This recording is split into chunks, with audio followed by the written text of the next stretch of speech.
You know, only a few weeks ago, my only thought was to leave this place. You have to understand, there aren't many options for a young woman here. I'm barely 25. I wanted to do something else. But I can't think such thoughts now. I just need a bit of cheering up and CERN here. Mr. Staghead, he's a god, do you know? He tries to help. He's very romantic, but the things he writes, you can't really put on the internet for others to read. They'll think you're a bit mad in the head. I know, it's a cliche, a Romanian girl looking for love on the internet. No, I'm not desperate, I'm very picky. I would just like to meet someone somewhere where I can go visit and maybe fall in love. I'm only 25, not in a rush. My mother was with baby when she was 16, so it's good to wait. But it's hard to keep spirits up now with our world coming apart. Maybe soon there won't even be somewhere else or someone else to fall in love with. Many people in the village say it's the end of the world. I try to tell them, no, don't say such terrible things. Keep your spirits up. But no one says this to me. Even CERN, he's often wrapped up in his morose thoughts. So it's up to me to keep everyone's spirits up. Is that fair? I need some cheering up too sometimes. We live so far away from everything here. It's like being in another world. I haven't been too far away, just a few times to the city, but I know how it is out there, different in every way.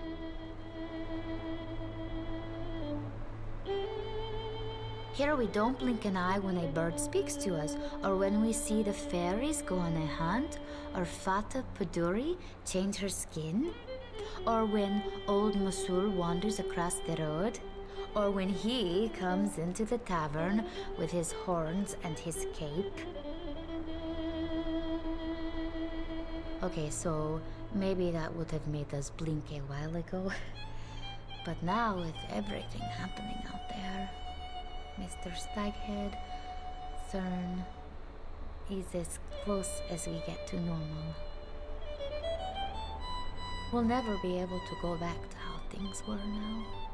The law has been broken, the ancient truths forgotten, and the gates opened up. Will you be able to forget? Will all of you be able to stay quiet? I think not. I think it will be written about, and also on television and radio. Maybe even in a cinema, there will be movies about it, computer games. Unless the world ends, of course. Then our secret will remain so for all time. CERN is a god. Not God. He's been very clear on that. He says, I did not make this world, don't blame it on me, I only live in it. He's a god, one of many. He's a god of the forest, which, if you're going to be a god of something, it's a pretty good thing to be a god of. I've known CERN since I was 4 years old. I ran away from home when my father was drinking. He was a good man, only not so much when he was drinking, and I walked all by myself into the deep forest. It was raining and quite cold, and it was getting dark. I found a dry spot under the roots of a big tree because I didn't know the way back and was too scared and tired to walk. When he came to me, I wasn't frightened. He spoke softly to me, took my hand, and led me back out. When we could see the lights of the village, he let go of my hand. After this, I would see him often. He would stand at the edge of the forest, and I would come to him, and we would talk.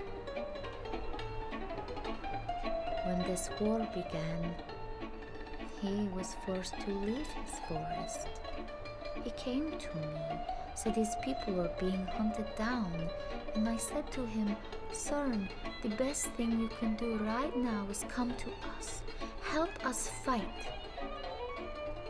He did this because he cares for me. He wants to protect me.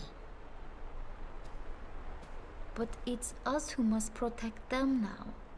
They're all lost without us, I think, the people of the forest.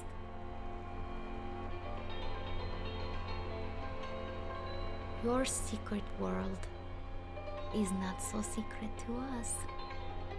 We've lived with magic for as long as there's been a village here. We know monsters, vampires, shapeshifters, flesh eaters, ghouls, all these things. They're not just fairy tales to us. They are facts of life, like poisonous snakes and wild animals.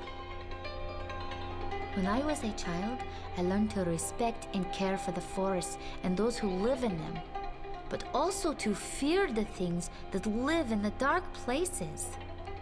Things that steal children, like Fata Pardui. Oh, she wasn't evil. It was never about that. There were safe places and unsafe ones, and if we walked into the unsafe places, it was only fair that we would be unsafe. Those were the laws we lived by. It's how there was balance and peace here for 500 years. We all respected the law. But now, it seems the law has been forgotten, and our world is secret no more.